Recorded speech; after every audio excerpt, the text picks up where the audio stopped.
What is up, Wizards fans? Welcome into another Believe in Wizards podcast. I'm Matt Modderno. He's Jahadi White. The Wizards are not winning any more games, but they're looking pretty competitive against some of the better teams in the league. Lost a close one to Philly, who's been a real surprise to a lot of people this season. Hung with the Thunder for a good portion of that game, although never really seemed like they were going to win that one. But I don't know, still seeing more good than bad. Jahadi, overall, I'm enjoying this Wizard season despite them being 1-4. More than I have the last couple. Where are you at with them so far? I see a new team. Okay. I see a team that actually can be good, really good. I see and don't think I'm going crazy here, but I see a playoff team. I like that. I'm just telling you, I see a playoff team without any extra pieces right now. Yeah, like the makings of a playoff team with this group as the core, with a few moves here and there, or no, just as is. I see a playoff team. I think if I see any extra pieces, they're not in the starting lineup. Okay, I like that. Right. If maybe point guard, but not in the starting lineup. Reason being is this. With the trade of Jordan Poole, we have a different team. It looks like we have a different offense. We look like we have a different pace. Yeah. We look like we have a different will. We have a different fight. So the last two games, right? We almost beat a team that's undefeated this year. With Philly. Philly's a tough team. They were right there. With a tough backcourt. Right? If you saw the way we played defense, right? So we're limiting open threes. We're fighting through screens. And we're literally fighting through it. It's important. You can tell it's an emphasis, right? We're closing out on the ball catches. If you notice how we're closing out on the ball catches. What I see differently this year than last year is how quickly we're advancing the ball. And it's not because we're advancing the ball we're not bringing the ball up. Right. Yeah, just snapping it ahead. The outlet passes are good. Outletting past half court. Then the guy who gets the pass court either puts pressure on the defense immediately, or he's throwing a cross-court pass to open guy immediately, right? So now the defense is staying on his heels, right? We're putting pressure on, and then if we don't do that, we're putting pressure on the rim. If we don't have that cross-court pass or we don't have a swing pass immediately, we put pressure on the rim before the defense is truly set up. Not meaning they're not down there, but we're being more of a freight train. So now we're getting to the foul line. So I see a different team. Also see a different coach. I see the coach getting in their ass a little bit. Yeah, the Cam Whitmore stuff. He's been yelling at him a little bit here and there too, and right. I'm not mad at it. Right, all of this is, and we're faster.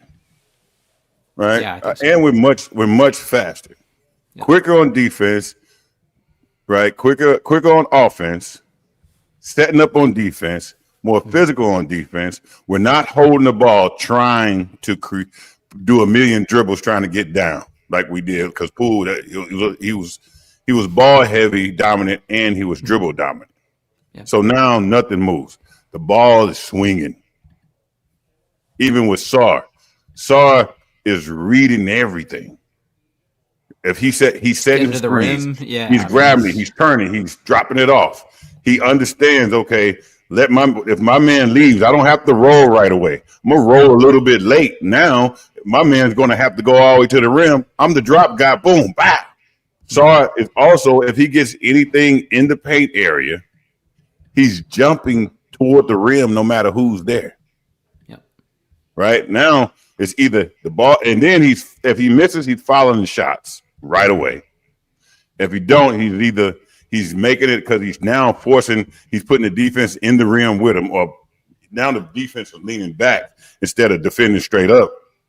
So I think the coaching staff is doing a really good job. I mean, a really good job. And so when I sound crazy saying that this could be a playoff team, this team has all the attributes and all the right now. As long as we don't get off the gas pedal, and we still keep putting more emphasis, right? No matter how we're looking right now, if he can be like, hey, look, we treat the team like it's terrible, which would mean record-wise is not good. Mm-hmm. But this particular squad right here, I feel like we could be, at least first-round playoff team. Can I ask a clarifying question? Play-in team, or like, is this a 7 through 10 kind of playoff team, or are you talking like solidly in the playoffs kind of playoff team? Depends. So look how we looked against in the first half. Look how we looked against OKC, which is most people would say the best team in the league right now. Sure. They were having a time with us. We were just as, and they were probably the top defensive team in the league. Yeah, we were turning them over every time. They wasn't expecting that. Actually, they were, because I heard the coach say, "Look, this is not the team of last year, right?" So he understands. He just saw the game against 76ers right before. Mm-hmm. So look now, what killed us is experience. Yeah, I think so. Experience, and after a while, they just kind of pull away. Yeah. But that was a battle. We're a battling team now. Mm-hmm. And I don't care, and it doesn't matter the player. Whoever the player, the better the player, the more we battle. Sure. We look better. Mm-hmm. Not only that, you know who I like right now? Who doesn't let the meter drop when they get in the game? Marvin Bagley. He's playing really hard, especially offensively, man. Like he's the first guy down the court every time as a big dude. Yeah, I love that. I mean, and I was thinking, okay, he was in kind of purgatory and he's about to be out. I want to stick with, because when Sarr leaves, Bagley, he's a different player, but he's putting pressure on the rim. He's playing, he's running. He's not taking silly shots. And we're not taking a lot of dumb shots. We saw a lot of dumb shots last year. 100% agree with you on that. Yep. We're not seeing dumb shots this year. Mm-hmm. Not as nowhere. Yeah, young guys are going to have a few, but every team going to take dumb shots the best. Exactly. Yeah. But it's very limited. And the guys who are taking those shots are some rookies, and they're still not taking a lot. Right. Yep. So yeah, they said we probably have 2 years, 3 years more before we kind of turn this thing around. They should realize what they have now. I think this is a next year thing, only because the young guys, like, when they bring it, they bring it. But when they haven't looked good, they haven't looked good. Like, they got boat raced in the second half against Charlotte. They didn't look that good in the Milwaukee game, although it was the first game of the year. When Oklahoma City really wanted to turn it on last night, they turned it on. And, like, just a couple things. Like, the turnovers are going to keep killing the Wizards. You can't have 22 turnovers against a team like Oklahoma City when they only have 6 for the game. And I agree with you. Like, they turned Oklahoma City over early a lot. Like, Coulibaly had the pick 6. But just when Oklahoma City wanted to lock down, they just absolutely, like, blew this one open. And this was a game where the Wizards shot 43% from 3, which is not going to be typical for them. And Oklahoma City was like 10% lower than that. So they're not going to shoot that poorly either. And now, granted, the Wizards had a lot to do with that too. It's not just like they shot bad because we played no defense, but this was probably the best the perimeter defense looked for the Wizards for the majority of the season. And I do wonder if with Bub Carrington moving back to the bench and Coulibaly replacing him with that starting 5, because he's just a different dude athletically. The length is there. He can help and recover and challenge more shots. Like, I think they missed him a lot more than we maybe could have even anticipated, especially on that end of the floor. And then he was another transition weapon. You mentioned getting down the floor fast. Like, that's how OKC wants to play. Coulibaly is a weapon in transition, and you saw him get that steal and run out. Like, you're not catching a dude like that, or he's catching a body if you try to get in the way. So I think he was huge.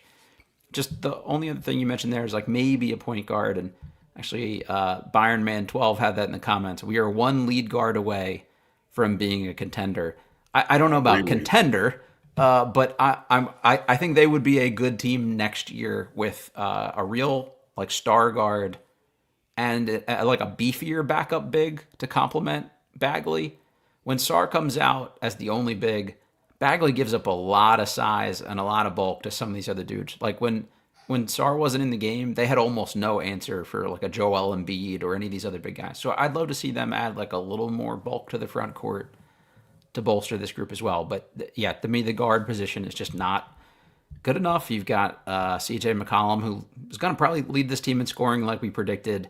He had 19 points, was really good offensively, 6 of 10, 5 of 8 from 3, had 2 rebounds, only 1 assist, but only 1 turnover. But Jahadi, like we hear a lot about like people complaining that all these trainers have guys go out and practice dribbling against cones and chairs and things like that. I think the reason they do that is so guys are prepared when they get to the league to have CJ McCollum guard them, because he is basically a cone out on the court defensively. And it drives me absolutely batshit because these guys will play so hard around him, and like the first time someone turns the corner, he's like, well, you got me. And I know he's an older guy and that's not his thing, but it just sets a bad example for the other young dudes too. When you're a vet guy, it's just like, nah, I'm kind of good on that end. Like, let me get down here and I'll shoot and not really pass all that much. People don't know.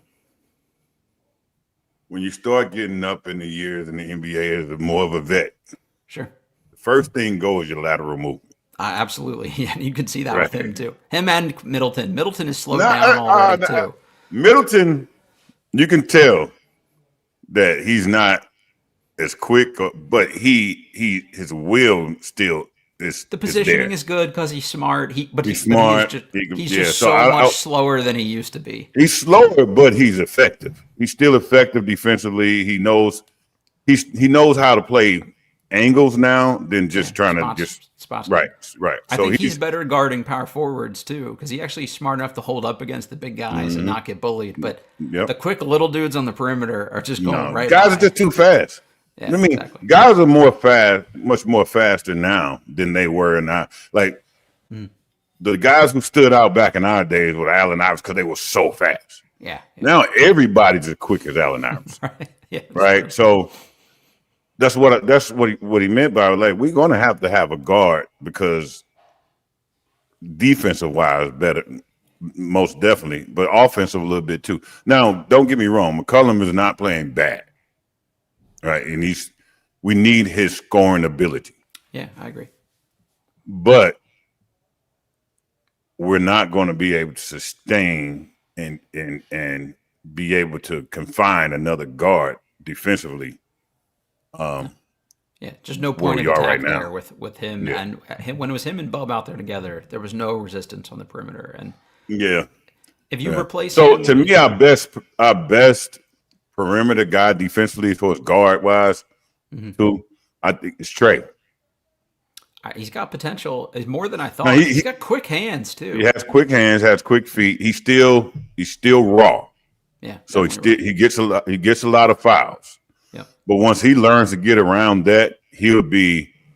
I think him and Kyshawn be our top perimeter players as for defensive wise. I'm still there on Coulibaly being the no doubt for them. But I'm talking about pure perimeter. The new guys. Yeah, I'm with you for sure. I think he's a guy you can count on. I think Kyshawn is definitely a guy you can count on. I think, like you said, Trey will get there.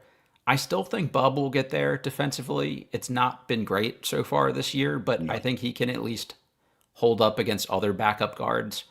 If you put like Darren Peterson or somebody on this team next year as your starting guard next to someone like Trey, and then you can bring a guy like a McCollum or somebody off the bench, as a scoring punch, as he starts to get older and slow down a little bit more, and you don't rely on him to guard the quicker guys in the league, that's when I think you could see this team make like a huge jump in competitiveness. And like, I do agree.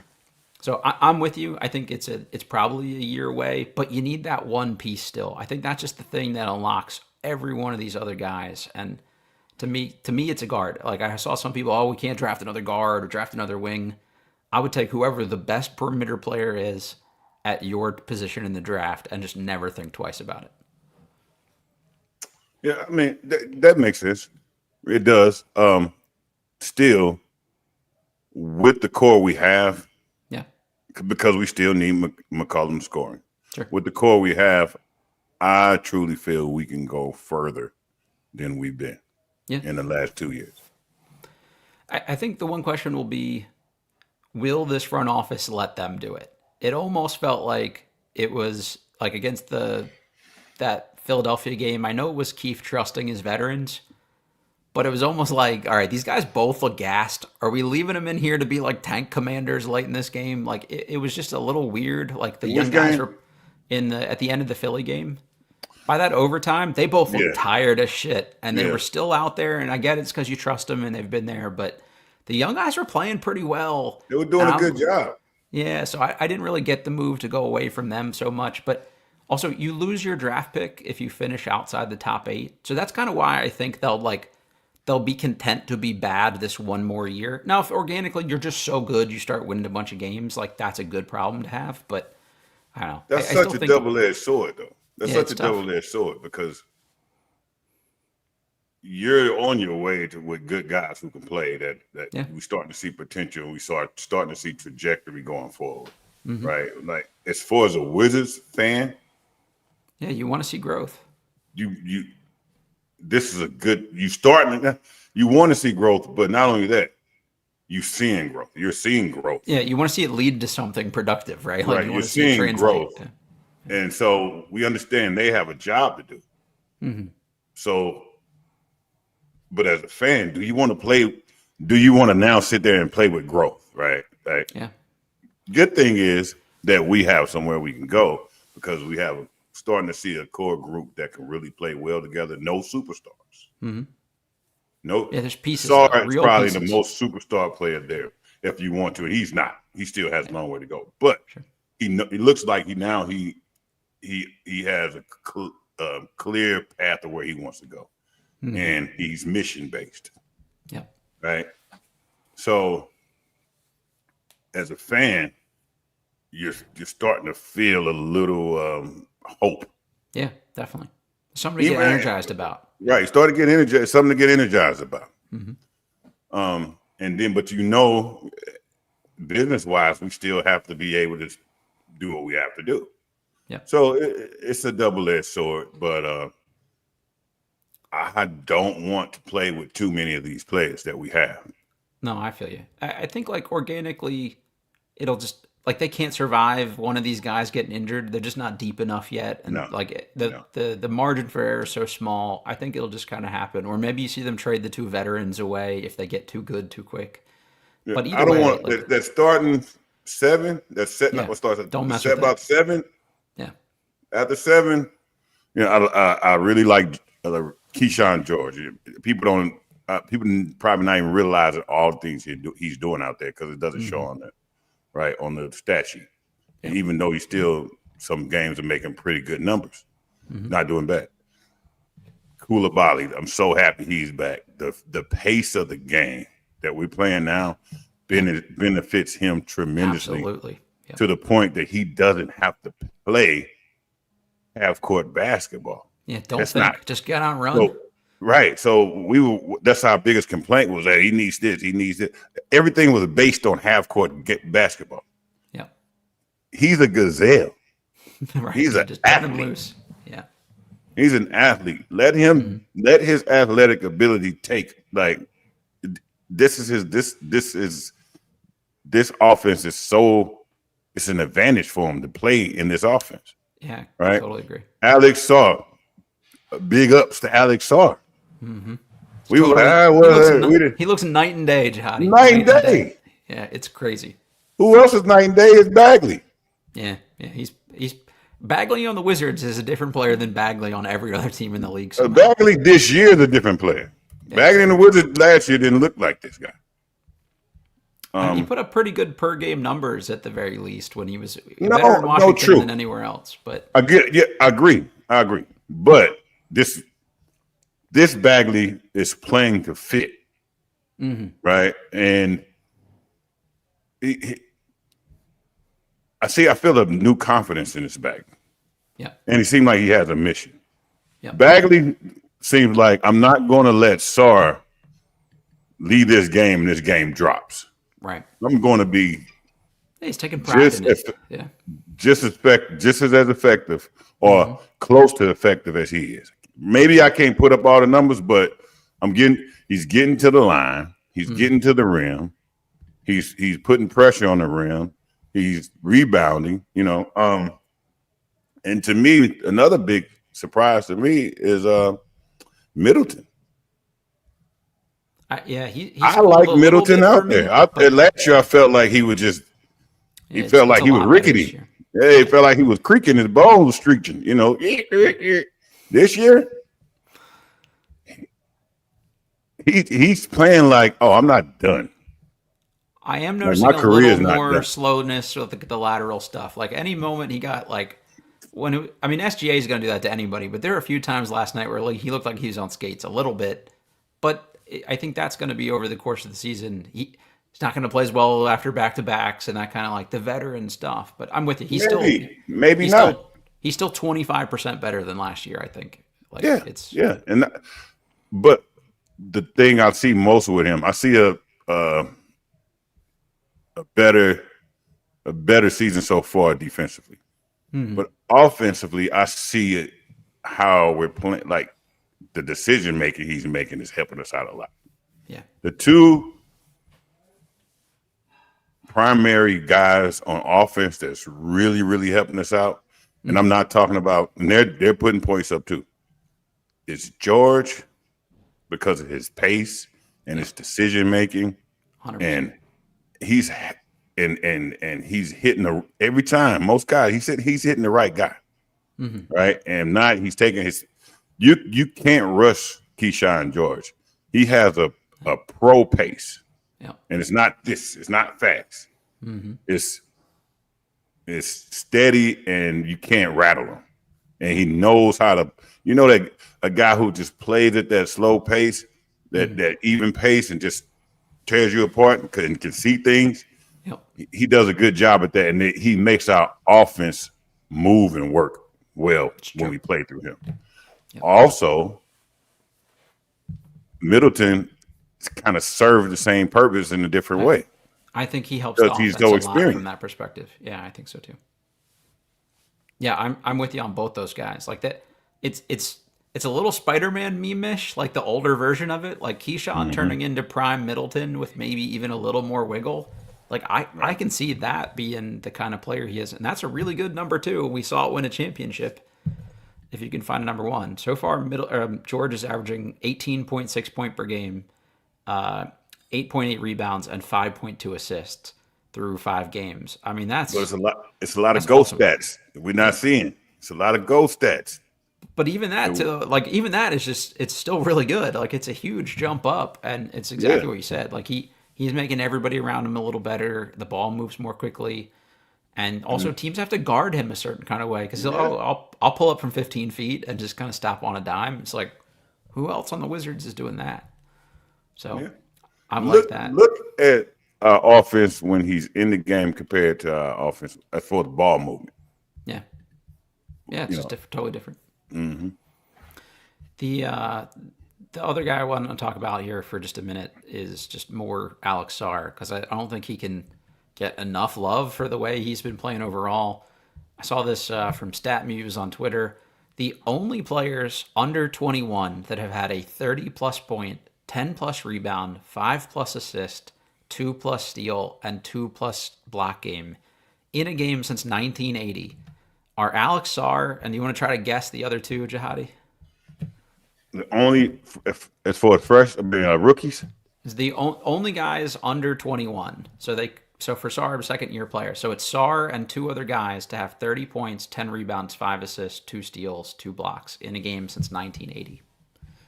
Since 1980? Yeah, it's pretty good company to be in. I'll give you that as a hint. Giannis? No Giannis. Took him a little longer to get. He was like 21 by the time. Since 1980? Since 1980. Shaq? They're both more recent, but just going back that far. So one of them is blowing up the league. So I'm going on. You're saying rebounds, 10 plus rebounds. So it's Kevin Garnett. More recent. Both more recent than that. Jokic. Nope. One might be arguably the GOAT for the new era of basketball players, if that helps. LeBron. LeBron is one of them. Okay. The other one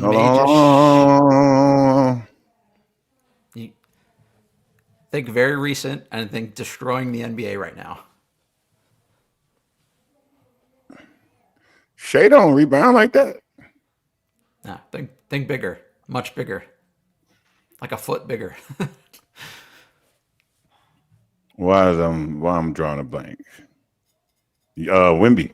There you go. Bingo. Nailed it. Yeah. Victor Wembanyama, LeBron James, and Alex Sarr are the only people with 30, 10, 5, 2. Imagine that company. That's not bad. That's not bad company to be in. So shout out to Alex Sarr. I can't find the tweet, but Chase Hughes from Monumental had something to this effect. So I'm going to butcher it. Go find his Twitter if you want the actual statistic here. But basically, Alex Sarr is finishing around the rim as well as any player in the NBA right now. I mean, that's a total night and day change from last year. The dude was fading away on layups last season with guards guarding him. And now he's dunking on people. There was one where he went at Embiid, Embiid blocked him, and he just grabbed the ball and went right back up and hammered it. And I was like, oh my God, who is this guy? Like, I just can't believe that's the same guy, because he just looked so timid last year on all that stuff. And then just this year, he's just like, nah, F it. I'm the he guy. Didn't want it.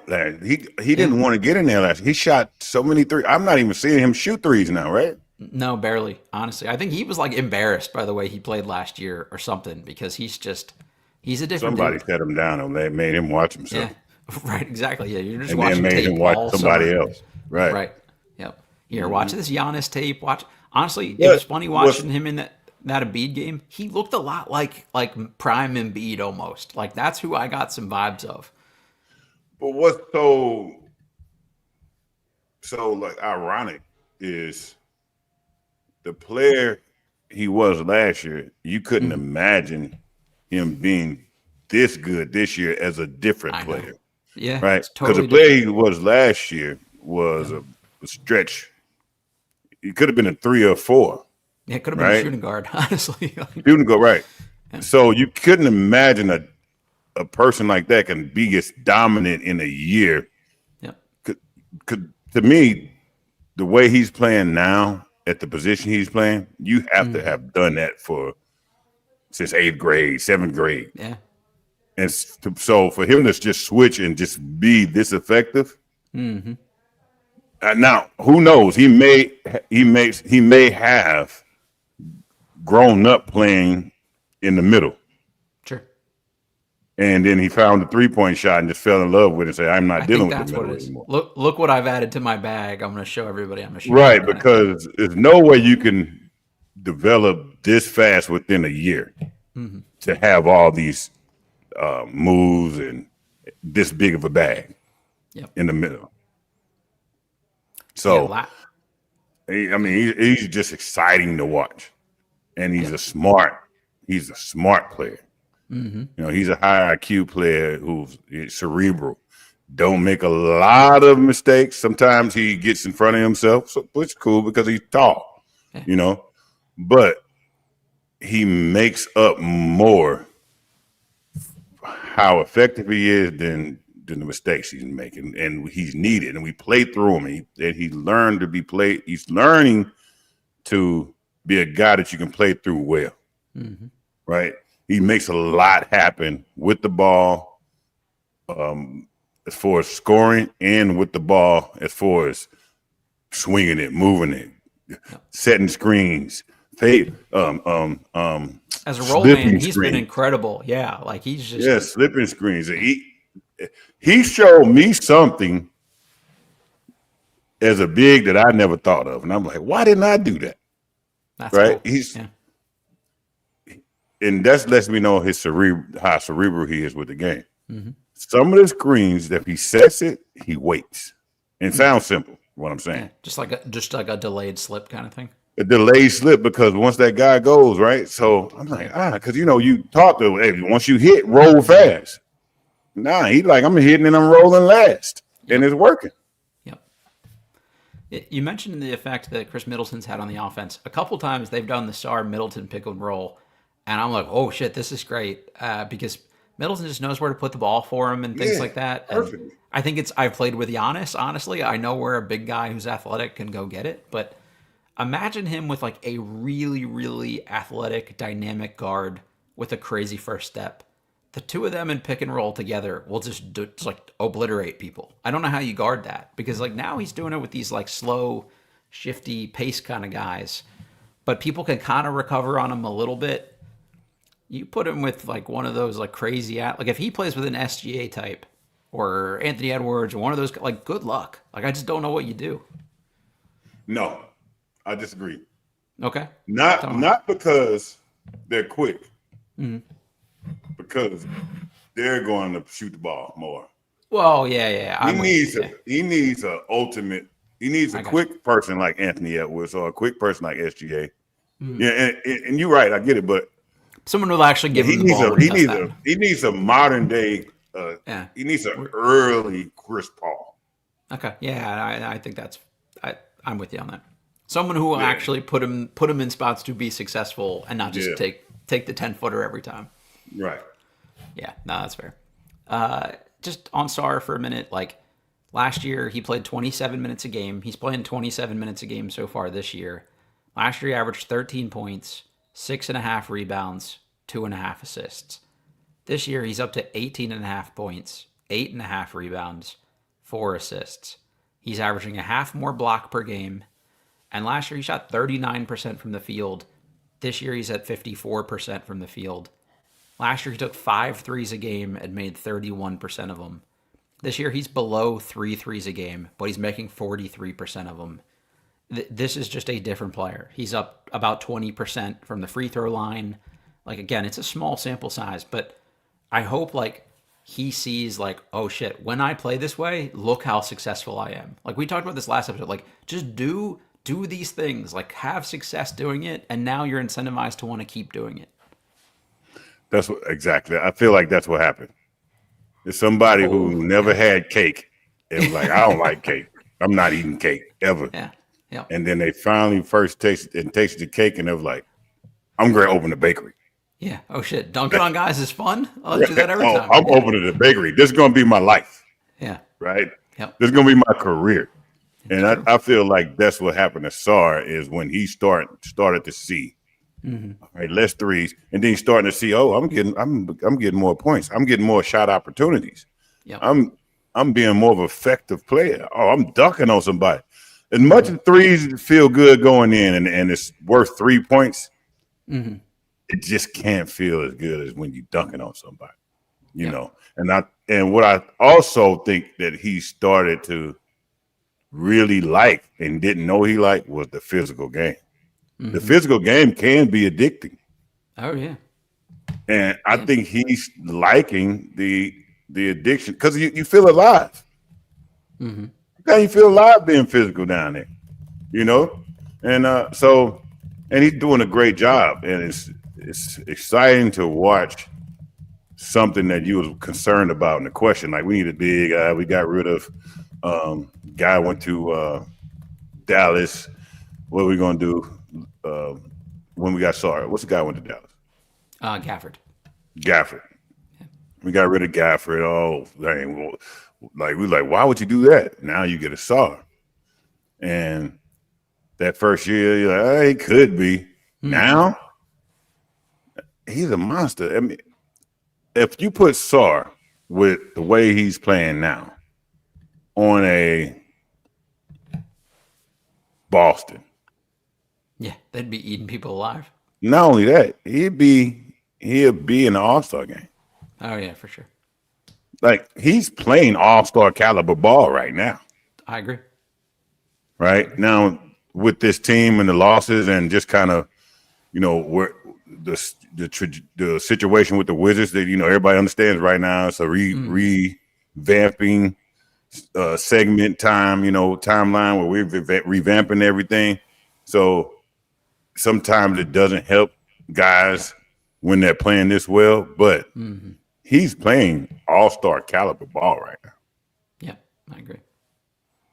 Yeah, Nomadic Brian in the chat said those cheers from the crowd can feel pretty good. I know he's got to know that he gets a lot more cheers when he makes a big dunk on somebody than anything else. And Byron Man 12 said Sarr looked like he's having fun dueling Embiid and other big men. I thought the Embiid game, like he looked like he was just like you saw him mean mug him a little bit, but he was smiling while he was doing it. Like I saw him hit him once. He dunked on him and hit him. Yeah, I'm like, with his shoulder back. Yeah, I said, all right. Yeah. I said, all right, Sarr. So I got a little gangster in him. I didn't know you had that, like, all right. Yeah, in that game, he had 31 points, 11 rebounds, 5 assists. I mean, that was just not what I was expecting, and he was really good. But also Kyshawn George good in that game, 20 points, 9 rebounds, 7 assists. Now, nobody could stop Maxey, and that was probably the difference in the game. He had 39 points, 10 assists. But Embiid in only 23 minutes had 25 points. So, like, we still need Sarr and someone other than Sarr to be able to, like, slow down some of these better big men. But he's getting closer. And that's we're going to see another jump on both those, both sides of the floor next year too. Like, I was a little lukewarm on Sarr last year. Like, I'll be honest. I was like, okay, he probably... Maybe he's like the 4th or 5th best starter on a good team is where he maxes out. Now I'm like, oh, okay. Like the ceiling's a little different here. And again, you put him around a star of some sort too. Makes life a little easier for him here and there. Like, and he keeps getting better. I'm seeing the vision more. So to Dawkins and company, I mean, obviously everybody had him top 2 in that draft, but it's looking like a better pick every time he goes out on the floor. Yeah, man. I'm excited about him this year.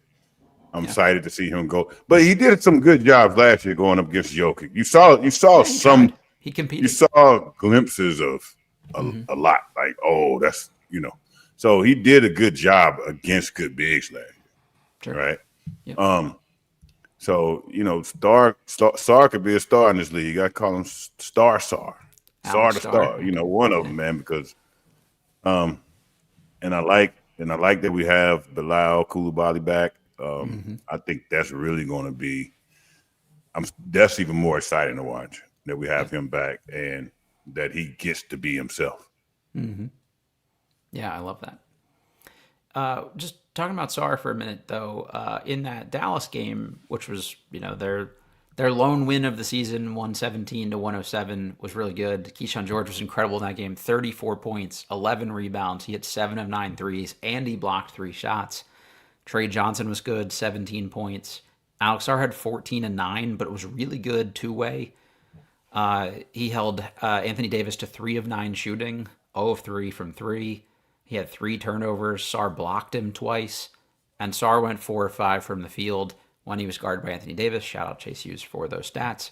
But in that game, Jahadi, the other thing we mentioned with Trey Johnson, he had 5 deflections in that game, which was the most of anybody. Just talking about his quick hands again. Like there's little pieces, and if you can start putting all the puzzle pieces together, I think you get so much closer to what you were talking about here. One guy I would say Wizards fans as a whole are down on overall, unfortunately, is Cam Whitmore, who I still believe in and have thought was more good than bad in this Oklahoma City game. He was 3 of 9 for 7 points, but he had 5 rebounds. He had a steal. He had an assist. If he gets 1 assist a game, I feel like that's a step in the right direction for him. But I don't know. Like we mentioned a little bit with the Brian Keefe getting up in him a bit. So it's twice now that Brian Keefe has had to basically run out onto the court and call a timeout and yell at Cam Whitmore. And there was one clip of him sulking at the end of the bench in the Charlotte game while all of his other teammates stood and cheered for people. So I don't know. Are these bad signs? Is this he'll just have to mature and he's still young? Like, where are you at with Cam Whitmore so far?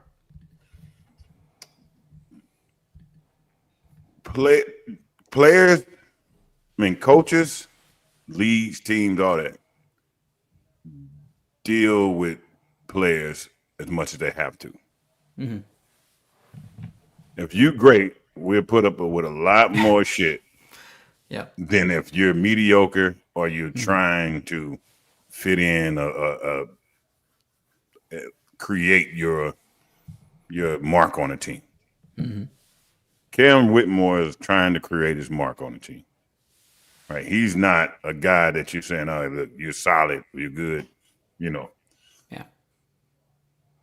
He has to be open for growth, and he has to get out of his own way. Mm-hmm. I see flashes of greatness, of goodness, if he flashes. But he's not a guy that gets to talk back to the refs. Who are you? Right. You haven't earned shit yet. Yeah. You ain't earned it. Like, who are you to say? Who are you to get a check? No. Yeah, just go sit down. Right. So he's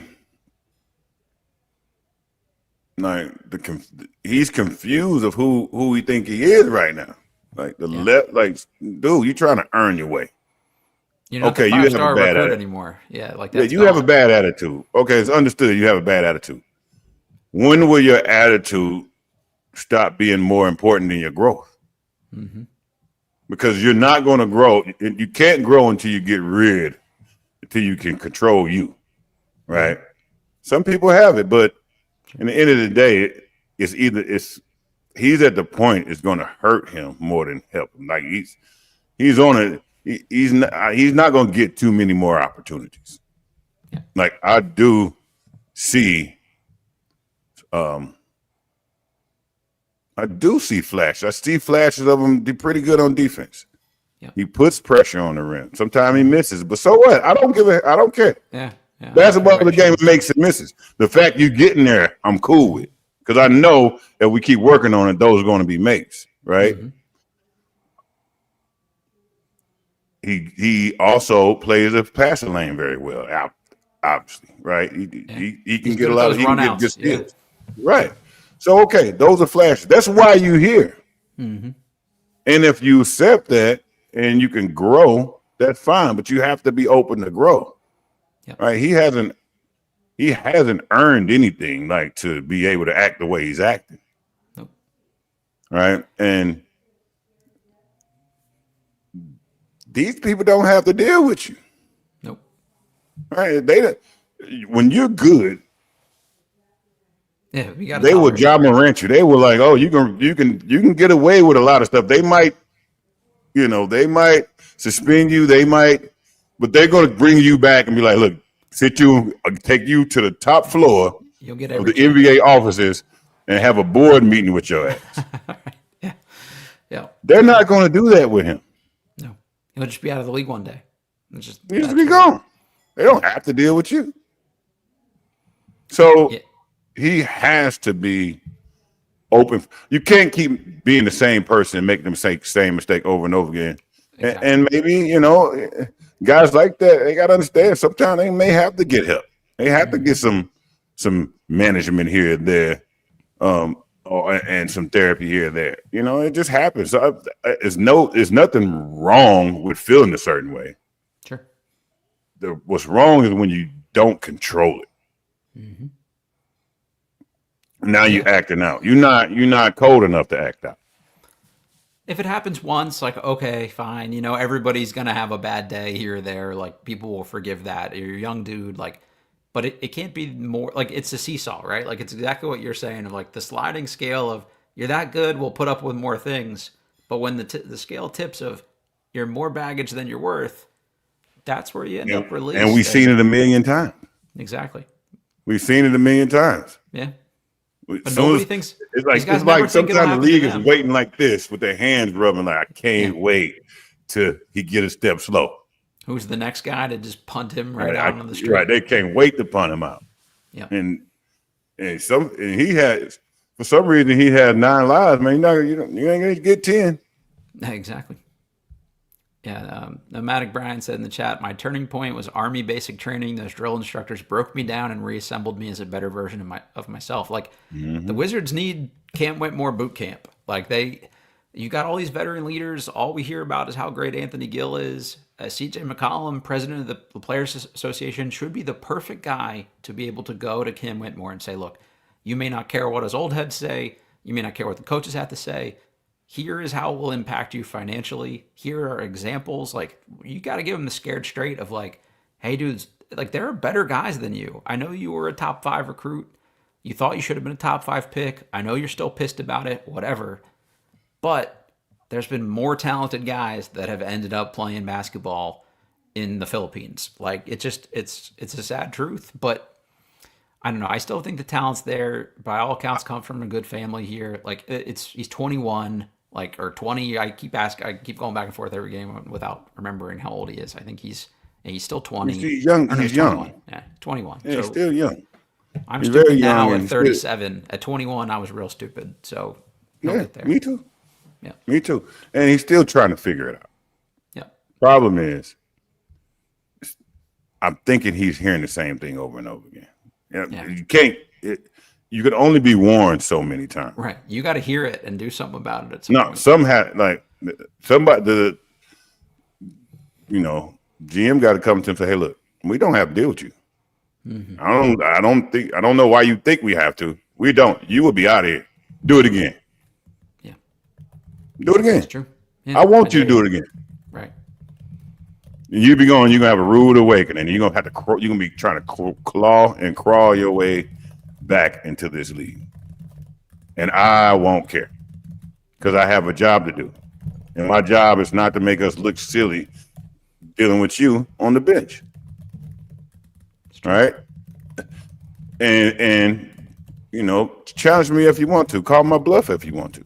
Exactly. Start docking your pay. Either way, I'm gonna be here. I'm not going anywhere. Yep. And see how that works. I meant to send you this clip, Jahadi. It was Jeff Teague talking on his podcast about I forget what team he was with at the time, maybe Celtics or whoever, but Damian Wilkins was his vet. And Damian said, hey, every morning you're not playing, you're going to come work out with me. And tomorrow we'll be here at 6 a.m. And Jeff was like, no, I'm not coming. So the next day, hey, you got to show up. We're going to be here at 6 a.m. You got to come. Same thing kept happening. He kept not coming. So Damian Wilkins went to the GM and said, hey, every day he doesn't show up to work with me or he's late, I want you to start finding him. And the GM did it. And so Jeff T was like, whoa, why are my paychecks smaller? And they're like, hey, Damian told us you didn't show up to work out with him. And Jeff T said, like, that saved my career because I was like, shit, I got to get in the gym and work.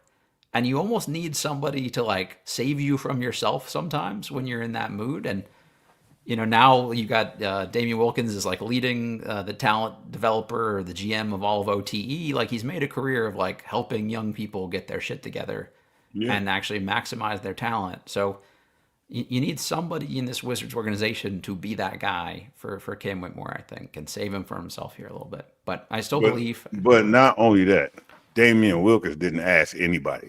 No, he just did it. Yeah, he didn't ask everybody to meet him at the gym at 6 a.m. Yeah, it was the guy he saw some talent in, or saw some potential in. Exactly, and that's the guy he knew needed it. Yeah. That's what's happened to Cam. Yep. Right, people see something in him. Mm-hmm.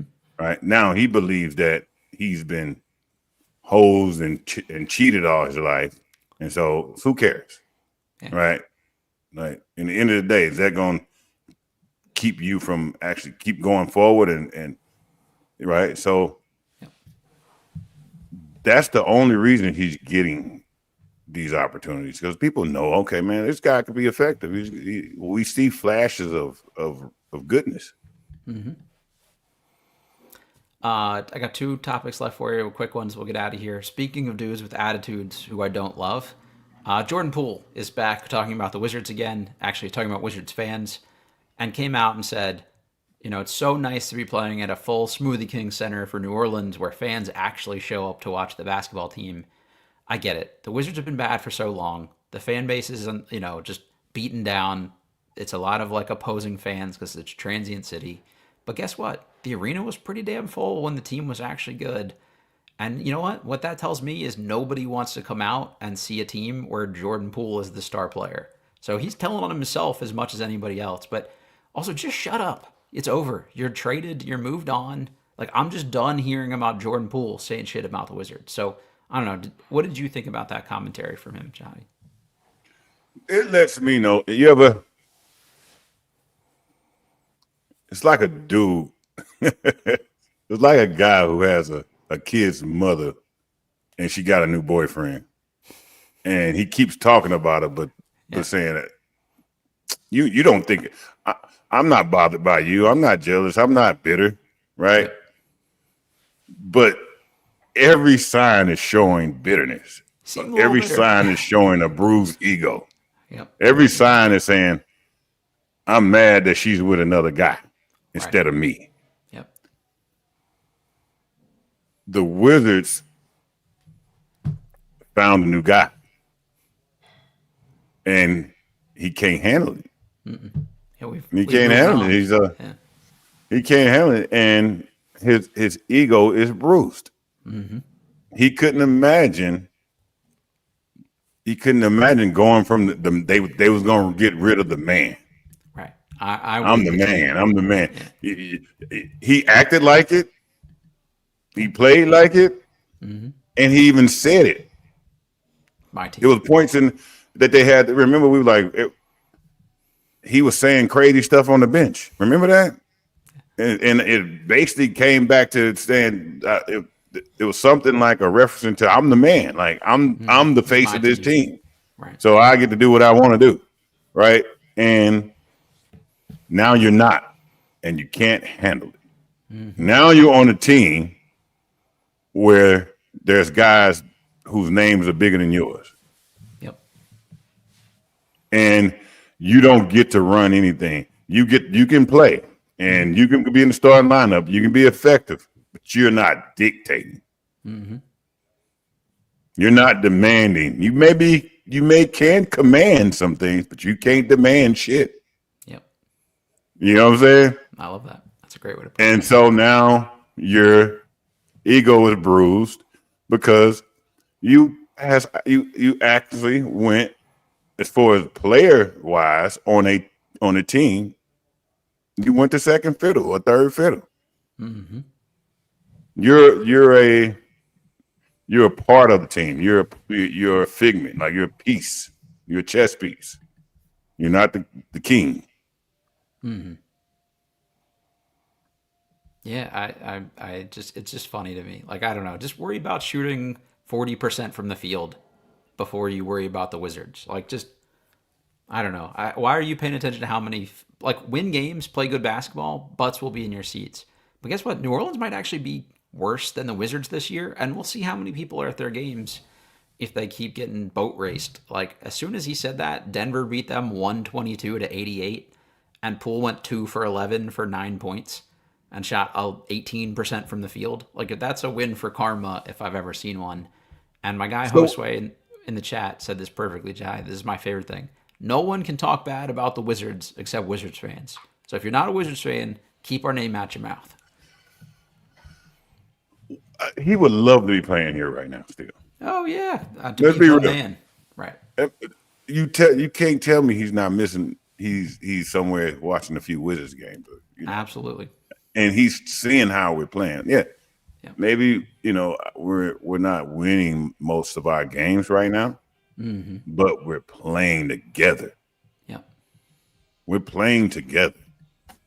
And I think another part is that he notices that they're playing more together without me than they did with me. Yep. I got to blame it on them and the fans and all this stuff so that the thing doesn't point back at me. He better. He's also coming off the bench, as Josue pointed it out, for rookie Jeremiah Fears. So, Oh, yeah. I went from the man to a sixth man. That's not a great feeling. Yeah, shut up. Adios. Yeah, shut up. No. He's still Jordan Poole. He's a good player. He's still a good player, right? For sure. He's still a bad dude. Like, let me get that out of the way. He's still a bad dude. Yeah. But he's hurt. We're listening to ground. somebody who's hurt. Yeah. It's the Draymond punch all over again, right? Like, to his ego. All over again. Yeah. And the Draymond punch makes a little more sense every time this dude runs his mouth. Yeah, but this punch hurts 10 times worse. I bet it does. I'm with you. Because his Draymond punch led to him being That's true. He got something out of it. the face of a team. Mm-hmm. This punch leads to 6-man coming off the bench. Yep. And that's hard. That's a hard pill to swallow, man. That's on an 0-4 team too. It's not like he's doing it for the Warriors again. Yeah, that's a hard one to swallow. Yeah, that's an ego. That's a bruised ego for sure. Mm-hmm. In happier news, the Wizards unveiled their brand new locker room. Multiple players have said it's the most beautiful thing they've ever seen. CJ McCollum said it's the biggest one in the NBA. It's part of a $1 billion investment in beefing up the arena. I don't know if you've seen a picture of it yet, Jahadi. It's worth looking at. Just it's huge. It's like 3 times the size of the old one. It looks state of the art, really sleek. You know, it was like kind of the old boxy locker room. It's probably the same. I mean, I like the locker room, the old one. It was fine. I gotta have great memories there. Is it in the same place? It's I think in a different part of the arena, I think, but I have not been in the new one yet. But it's like longer and skinnier looking. But okay, instead of being like 2 sides of the locker room with like a U shape of lockers, this is more like one long row of lockers. Yeah. But do players really care about that? Will that help them in free agency in any way, shape, or form? Absolutely. So now it's about organizations, right? Mm-hmm. And you see a lot of guys get traded, and they always say the grass wasn't greener. Yeah. And it's never about their teammates or the coaches. Mm-hmm. It's about the class level of the organization, right? And once you go see, like when I don't want to talk bad about any organizations, but when I left the Wizards, I went to other teams. Mm-hmm. And no matter what I thought I was in, when I left, I was like, they're not that. Yep. They're not the Wizards. They're not on that level, right? Mm-hmm. Class level, the organization, right? And it can be vast differences you notice right away. Sure. And so that's a major thing and it's like college. You know, when you go to college and being recruited, the colleges have to keep up with the colleges, so they got to have the better locker room. They have the better amenities. They have to have right? Yeah. Right. They have to have abundance of resources. You know what I'm saying? Mm-hmm. All the state of the art and latest equipment to heal. Sure. Chambers, hyperbaric, magnetic, AI chambers. You know what I'm saying? Like it's to that level, right? Just state of the art stuff. So that matters, especially if you're an athlete, because you're thinking about your career and longevity.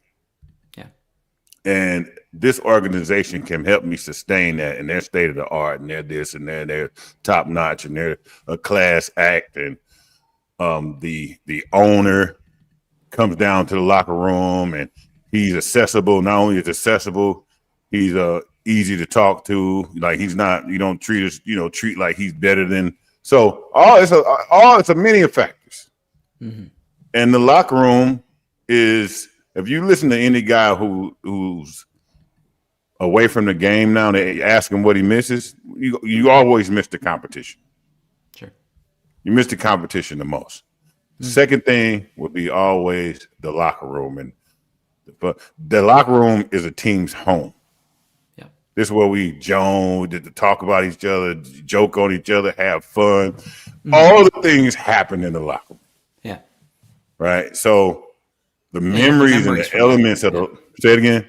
You have the memories there. Like that's what you think. Yeah, memories. So the locker room means everything. That's cool. Let me see if I can share my screen here real quick. I think this should work. Let's try this. Is this showing up, Jahadi, the locker room? Oh, yeah, that's nice.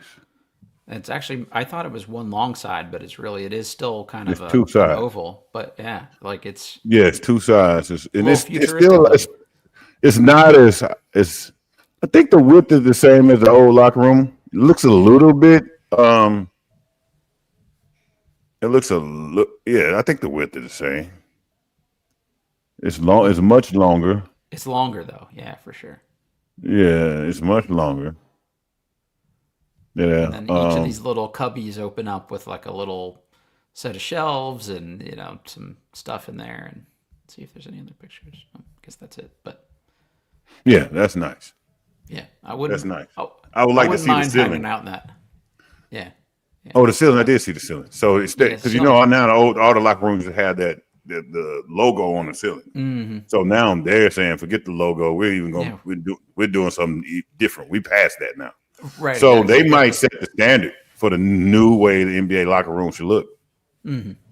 Yeah, that was the thing. Like Dallas one year did like the futuristic thing with the little stools that popped out, and like Mark Cuban was ahead of the world. So it'd be nice for the Wizards to be the one where the facilities aren't getting laughed at, and they were the last team with a practice facility, the last team with a full-time training staff, the last team with a chef, like all this stuff. So it'd be cool to be first in something for a change. Yeah, I'd love to see that. Yeah. And they'll lead it. They'll lead the challenge in that as far as just like the best locker room, and it'll go because one thing about it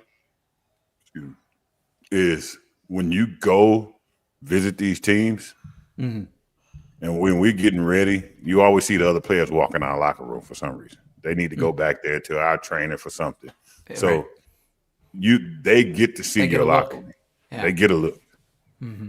That's a good point. I wouldn't have thought about that. But everybody knows what's up. You know who has the best facilities in the league. You talk to people, and it'd be cool to have the Wizards talked about in a positive manner like that. So I love that. Yep.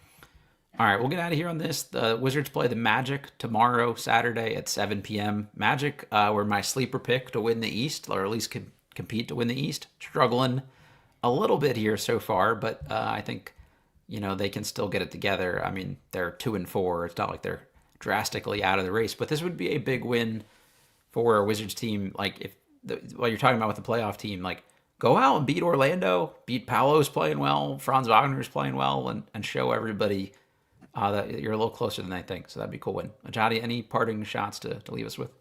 Well, I would love a win. Yeah. But I'm enjoying the challenges. I am enjoying how we're challenging our opponents.